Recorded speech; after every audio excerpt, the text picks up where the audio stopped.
hello everyone तुम्हारा maths and reasoning क्लासले स्वागतम जनाइছো আজিৰ ভিডিঅ'টিত মই আসাম পুলিচৰ constable SI railway group D SSC এই তিনিটা পৰীক্ষাৰে গণিতৰ সিলেবাছত উল্লেখ থকা এটা অতি ইম্পৰ্টেন্ট টপিক ৰেশিও এণ্ড প্ৰপৰচন অৰ্থাৎ অনুপাত আৰু সমানুপাত বিষয়টোৰ ওপৰত পাৰ্ট 2 লৈ আহিছো অৰ্থাৎ 2 নম্বৰ ভিডিঅ'টো লৈ আহিছো আশা কৰো ভিডিঅ'টি আৰম্ভণিৰ পৰা শেষলৈ চাব আৰু যদি ইয়াৰ ওপৰত বনোৱা পাৰ্ট 1 চোৱা নাই তেন্তে মোৰ প্লেলিষ্টত গৈ পাৰ্ট 1 চাব পাৰিব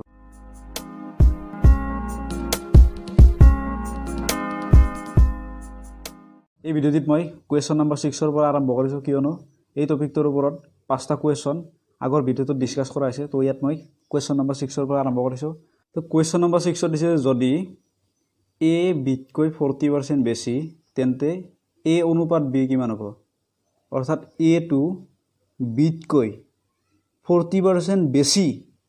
তেন্তে আমি a আৰু b ৰ অনুপাত উলিয়াব লাগে তো প্ৰথমতে কি দিয়া আছে আমি চাই লও দিয়া আছে a বিতকৈ 40% বেছি অর্থাৎ b যদি 100 হয় b যদি 100 হ'ব a তো কিমান হ'ব 140 কাৰণ a তো বিতকৈ 40 বেছি গতিকে 100 কে যদি 40 বেছি হ'ব লাগে 140 হ'ব লাগিব নিশ্চয় আৰু যদি এতিয়া ইয়াৰ অনুপাত উলাও 0 0 ক্যান্সেল আকৌ 2 দি 14 7 বাৰ 2 দি 10 5 বাৰ কাৰণ 5 2 গুণ 10 আকৌ 2 7 গুণ 14 গতিকে অপচন নম্বৰ 4 হ'ব ইয়াৰ শুদ্ধ আনসাৰ অৰ্থাৎ a অনুপাত b হ'ব 7:5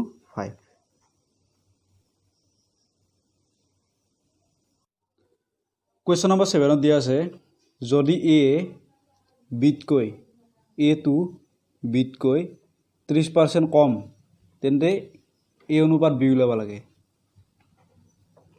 তো কি দিয়া আছে ফার্স্ট দিয়া আছে a টু বিট কৰি 30 কম দিয়া আছে এবাৰ গতিকে যদি b টু যদি 100 হয় তেন্তে a টু কিমান হ'ব 100 কে 30 কম হলে 100 কে 30 কম মানে 70 100 কে 30 কম মানে আছে 70 গতিকে যদি ইয়াৰ আমি অনুপাত উলালে কি হ'ব ইয়াৰ 0 0 ক্যান্সেল গতিকে এটো 7 অনুপাত 10 অপচন নম্বৰ 1 হ'ব ইয়াৰ শুদ্ধ আনসাৰ তো কোৱেশ্চন নং 8 দিয়া আছে যদি a অনুপাত b সমান 3 অনুপাত 4 b আৰু c অনুপাত দিয়া আছে 5 অনুপাত 7 c আৰু d অনুপাত দিয়া আছে 8 অনুপাত 9 তেন্তে আমি a আৰু d অনুপাত নিৰ্ণয় কৰিব লাগে a আৰু d অনুপাত নিৰ্ণয় কৰিব লাগে তো এই অংকটো কৰাৰ কিবাটো প্ৰসেস আছে কিন্তু আমি যোনটো প্ৰসেসত ইয়াৰ আনসাৰটো হলকা নলায় আমি হেইটো নিয়মিত এই অংকটো সলভ কৰিম যেন কম্পিটিটিভ এক্সাম বিলাকত আমাৰ হাতত টাইম একদম কম পৰিমাণে থাকে গতিকে যিমান টাইম আমি বাচাব পাৰো সিমানে আমাৰ কাৰণে ভাল হ'ব গতিকে ইয়াত a দিয়া আছে b দিয়া আছে c দিয়া আছে আৰু d দিয়া আছে এটা a আৰু b ৰ অনুপাত কিমান দিয়া আছে 3 4 3 4 b আৰু c ৰ অনুপাত দিয়া আছে 5 7 গতিকে b আৰু c দিয়া আছে 5 7 c আৰু d দিয়া আছে 8 9 এটা ইয়াত কিছুমান খালি ঠাই ৰৈ গৈছে যেনে এটা এটো তো এই খালি ঠাইবোৰত মই এই খালি ঠাইবোৰৰ কাষৰ ঠাইত কাষত যোনটো সংখ্যা আছে তো আমি বহাম ইয়াৰ কাষত আছে 4 গতিকে ইয়াত 4 বহাম ইয়াৰ কাষত 4 গতিকে ইয়াত 4 ইয়াৰ কাষত কোনি আছে 7 ইয়াৰ কাষত আছে 5 ইয়াৰ কাষত আছে 8 এটাৰ কাষত আছে 8 এতিয়া আমাক উলিয়াব আছে a আৰু d ৰ অনুপাত a আৰু d ৰ অনুপাত অৰ্থাৎ a আৰু d ৰ অনুপাত উলিয়াব দিলে আমি এতে কি আছে পূৰণ কৰিম ইয়াত আছে 8 3 5 আৰু 8 গতিকে এই তিনটা পূৰণ কৰিম এই তিনটা পূৰণ কৰিলে আমাৰ আনসাৰ হ'ব 5 3 গুণ 15 15 8 গুণ 120 নেক্সট ইয়াত আছে 4 7 9 একেটা আমি পূৰণ কৰিম ইয়াত পূৰণ কৰিলে 7 4 গুণ 28 28 9 গুণ 28 9 গুণ আমাৰ ৰেজাল্ট হ'ব 252 অৰ্থাৎ এৰ মান আছে 120 ডিৰ মান আছে 252 এতিয়া যদি ইয়াৰ আমি অনুপাত উলাও উলালে দিয়কে 12 দি হৰণ যাব গতিকে দিয়কে মই 12 দি হৰণ কৰি দিম গতিকে 12 দি যদি 120 হৰণ কৰো কিমান হ'ব 10 12 দি যদি 252 হৰণ কৰোঁ 12 দি 25ক একবাৰ সৰি 12 দি 25ক দুইবাৰ এগেইন হাতে তলে 12 দি 12ক একবাৰ গতিকে 12 দি যদি 252 হৰণ কৰোঁ আমাৰ হ'ব 21 অৰ্থাৎ অনুপাত হ'ব a আৰু d ৰ অনুপাত হ'ব 10:21 যেটো অপচন নাম্বাৰ 1 ৰ আছে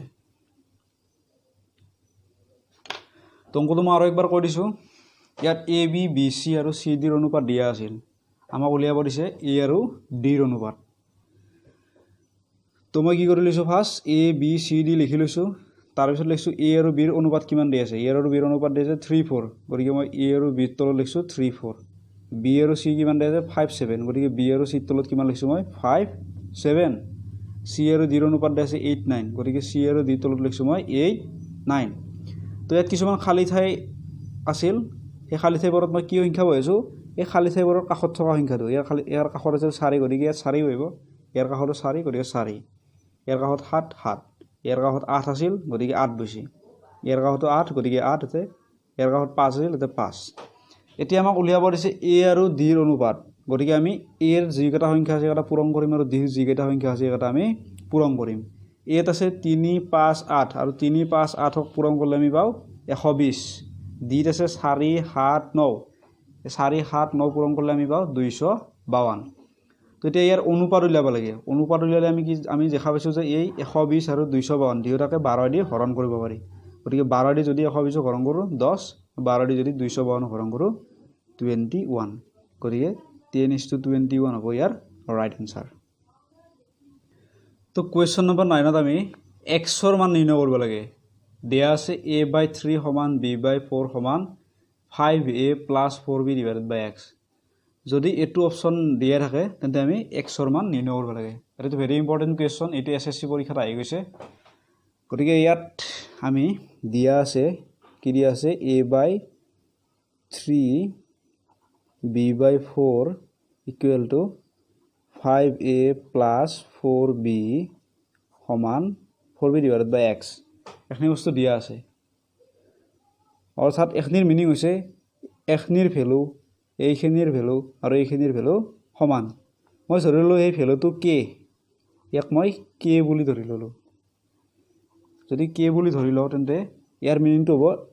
a/3 ৰ মান কিমান k b/4 ৰ মান কিমান k গতিকে ইয়াৰ পৰা এর মান কিমান পাম a/3 = যদি k গতিকে a = কিমান হ'ব 3 টোৰ লগত k পূৰণ কৰিলে 3k গতিকে ইয়াৰ পৰা b ৰ ভ্যালু পাম আমি b ৰ ভ্যালু হ'ব 4k কাৰণ এটো হৰণ হৈছে গতিকে ই বাই গলে পূৰণ হ'ব 4k হৈ যাব এৰ মান পালো 3k b ৰ মান পালো 4k এগেইন এখনিৰ মান 5a + 4b divided by x = k গতিকে ইয়াৰ পৰা আমি পাব পাৰো 5a + 4b = x ৰ লগত k পূৰণ কৰিলে xk এতিয়া আমি কি কৰিম 5 ৰ জায়গাত 5 বহাম কিন্তু a ৰ জায়গাত এৰ মান আমি কিমান পাইছো 3k গতিকে a ৰ জায়গাত আমি বহাম 3k প্লাস 4 ৰ জায়গাত 4 বহাম b ৰ জায়গাত আমি কিমান বহাম b ৰ মান কিমান পাইছো 4k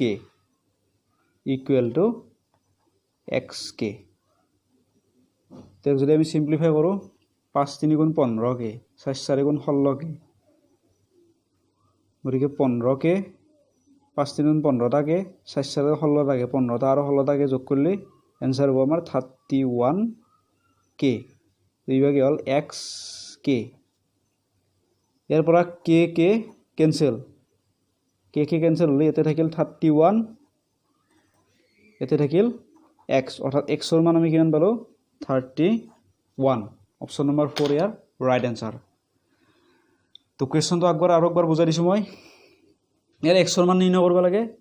এটো ইয়াত দিয়া আছে গতিকে ফাৰ্স্ট আমি এটো লিখি লৈছো লিখি লৈ পেলাই ইয়াৰ মানটো কিমান লৈছো k লৈছো গতিকে ইয়াৰ মিনিংটো কি অৰ্থাৎ ইয়াৰ মিনিংটো হৈছে a/3 ৰ মানো k b/4 ৰ মানো k আৰু 5a + 4b / x ৰ মানো k a/3 ৰ মান k ইয়াৰ পৰা আমি পাম এৰ মান কিমান পাম 3k কাৰণ চিটো ইভাগে হৰণ হৈ আছে ইভাগে গ'লে পূৰণ গতিকে 3k হ'ব আৰু ইয়াৰ পৰা b/4 ৰ মান কিমান পাম k অৰ্থাৎ b/4 সমান k গতিকে b ৰ মান কিমান হ'ব ইয়াৰ পৰা b ৰ মান হ'ব 4k নেক্সট আমি 5a + 4b ডিভাইডেড বাই x সমান k পাইছো গতিকে ইয়াকো যদি 5a + 4b মই ইভাগে ৰাখি থলো x ৰ লগত k পূৰণ কৰিলে xk এতিয়া মই কি কৈছো 5 ৰ জাগাত 5 বহিছো a ৰ জাগাত কিমান বহিছো a ৰ জাগাত বহিছো 3k কাৰণ a ৰ মান কিমান 3k লগতে 4 ৰ জাগাত 4 b ৰ জাগাত কিমান বহিছো b ৰ জাগাত বহিছো 4k কাৰণ b ৰ মান কিমান b ৰ মান আছে 4k সমান x ৰ জাগাত x k ৰ জাগাত k 5 3 * 15 অৰ্থাৎ 15k যোগ 4 4 * 16 16k অৰ্থাৎ 15টাk আৰু 16টাk যোগ কৰিলে আমাৰ হাতত হ'ব 31টাk ইভাগে থাকিল xk আমি তাৰ পিছত কি কৈছো k কেনসেল কৰি দিছো k কেনসেল কৰিলে ইভাগে থাকিল x ইভাগে থাকিল 31 অৰ্থাৎ x ৰ মান আমি কিমান পালো 31 কোৱেশ্চন নম্বৰ 10 দিয়া আছে যদি a অনুপাত b সমান 0.323232 তেন্তে a/b কিমান হ'ব ইয়াত a অনুপাত b দিয়া আছে a অনুপাত b কিমান দিয়া আছে 0.0323232 এখিনি বস্তু ইয়াত দিয়া আছে ইয়াৰ পৰা আমি a/b কিমান হ'ব উলিয়াব লাগে তো যেতিয়াই এনেকুৱা অংক দিয়া থাকে পৰীক্ষাত তো চাব লাগিব ইয়াত 3 2 বাৰে বাৰে আহিছে 3 2 3 2 3 2 বাৰে বাৰে আহিছে গতিকে ইয়াত আমি 3 2 ৰ ওপৰত এটা বাদ দি দিওঁ ইয়াৰ মিনিং এই যে বেলেগ একো নাই 3 2 টো বাৰে বাৰে আহি আছে যদি 3 2 ৰ ওপৰত বাদ থাকে গতিকে ওপৰত 3 2 দিব লাগিব আৰু তলত দিব লাগিব কিমানটাৰ ওপৰত বাৰ আছে দুটাৰ ওপৰত বাৰ এটা হ'ব 99 অৰ্থাৎ a/b কিমান হ'ব 32/99 তেটো আমি কিনকে পালো আৰু একবাৰ কৈ দিছো মই ইয়াত a অনুপাত b দিয়া আছে এখনি ইয়াত দেখা পাইছো যে আমি 3 আৰু 2 বাৰে বাৰে আহিছে গতিকে 3 2 ৰ ওপৰত এটা বাদ দি দিছো 0 পইণ্ট দি ফেলে 3 2 ৰ ওপৰত বাদ দিছো এটা আমি যোন দুটা অংকৰ ওপৰত বাৰ আছে এটো লিখছো 3 2 আৰু 2 ৰ ওপৰত বাৰ আছে গতিকে 3 2 লিখছো লিখি ফেলে কিমানটাৰ ওপৰত বাৰ আছে এটা দুটাৰ ওপৰত বাৰ আছে গতিকে দুটা নাও দিছো যদি তিনটাৰ ওপৰত বাৰ থাকিলে হয় তিনটা নাও দিলো সাপোজ যদি a আৰু b ৰ অনুপাত এনেকুৱা হ'ব 0.392392 ... তো ইয়াত চাব লাগিব কিমানটা বাৰে বাৰে আহিছে ইয়াত 392 বাৰে বাৰে আহিছে 392 বাৰে বাৰে আহিছে গতিকে এটা আমি কাৰ ওপৰত বাদ দিম 392 ৰ ওপৰত বাদ দিম ইয়াৰ পৰা আমি a আৰু b ৰ অনুপাত পাম a/b কিমান পাম ইয়াৰ পৰা কিমানটাৰ ওপৰত কাৰ ওপৰত বাৰ আছে 3 2 আৰু 9 ৰ ওপৰত 3 9 আৰু 2 ৰ ওপৰত বাৰ আছে গতিকে 3 9 2 কিমানটাৰ ওপৰত বাৰ আছে এটা দুটা তিনটা গতিকে তিনটা নাও দিম ইয়াত দুটাৰ ওপৰত বাৰ থকা কাৰণে দুটা নাও দিছো ইয়াত এটা দুটা তিনটাৰ ওপৰত বাৰ থকা কাৰণে তিনটা নাও দিছো গতিকে a/b কিমান পালো 32/99 এনসার নাম্বার তো অপশন নাম্বার 1 হ'ব ইয়াৰ ৰাইট এনসাৰ কোৱেশ্চন নাম্বার 11 দিছি যদি x সমান 1/3y y সমান 1/2 into z তেন্তে x y z ৰ অনুপাত নিৰ্ণয় কৰিব লাগে তো ফাৰ্স্ট আমি চাম কি দিয়া আছে x সমান 1/3y x = 1/3y আৰু দিয়া আছে y সমান 1/2 into z এখিনি বস্তু ইয়াত আমাক দিয়া আছে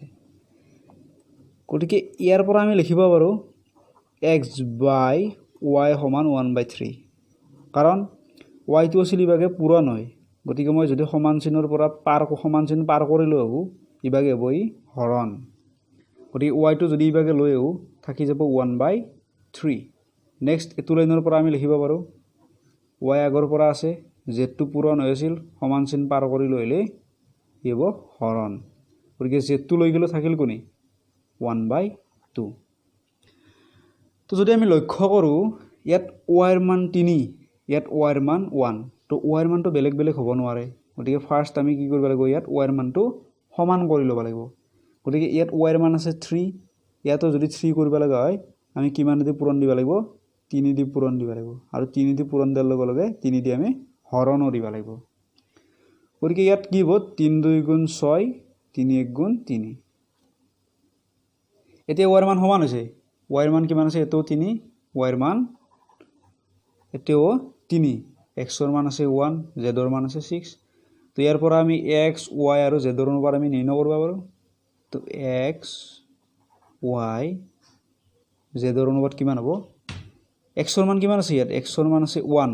গতিকে x ৰ ঠাইত 1 অনুপাত y ৰ মান কিমান আছে y ৰ মান এটো 3 এটো 3 গতিকে y ৰ মান হ'ব 3 z ৰ মান কিমান আছে z ৰ মান আছে 6 অৰ্থাৎ x y z ৰ অনুপাত কিমান পালো 136 অপচন নাম্বাৰ 1 হ'ব ইয়াৰ ৰাইট আনসাৰ তো কোৱেশ্চনটো আৰু একবাৰ কৰিছো মই ইয়াত এই দুটা দিয়া আছে এই দুটা বস্তু ইয়াত দিয়া আছে কোৱেশ্চনত তো ফাৰ্স্ট কি দিয়া আছে আমি এই দুটা লেখি লৈ ফেলে ইয়াত সোঁফালে থকা y টো মই কয় লৈছো বাওঁফালে গতিকে সোঁফালে থাকাতে ই পূৰণ আছিল বাওঁফালে লৈ লিয়াব ই হৰণ গতিকে এৰ পৰা একেলৈ আদে ইয়াতে লিখব 1/3 নেক্সট এটো সোঁফালে আছে y বাওঁফালে আছিল y সোঁফালে z গতিকে সোঁফালৰ z টো যদি মই বাওঁফালে লৈ আহো ই হৰণ হৈ যাব থাকি যাব 1/2 থাকি গৈছে গতিকে ইয়াত y ৰ মান 3 আছিল y ৰ মান 1 আছিল গতিকে একো যদি 3 কৰিব লগা হয় 3 দি পূৰণ দিব লাগিব কাৰণ একৰ লগত 3 পূৰণ দিলে 3 হ'ব গতিকে 3 দি পূৰণ দিলে আমি 3 দি হৰণো দিব লাগিব তে 3 গুণ 3 3 2 গুণ 6 তে ইয়াৰ পৰা আমি x y আৰু z ৰ অনুপাত আৰামছে নিৰ্ণয় কৰিব পাৰো ইয়াত x ৰ মান 1 y ৰ মান 3 দিও ঠাইতে আৰু z ৰ মান 6 তো আজিৰ ভিডিঅ'টিত এইখিনিয়ে যদি কিবা ডাউট থাকি গৈছে তেনে মোক কমেন্ট সেকশনত কমেন্ট কৰিব মই তাৰ ৰিপ্লাই দিম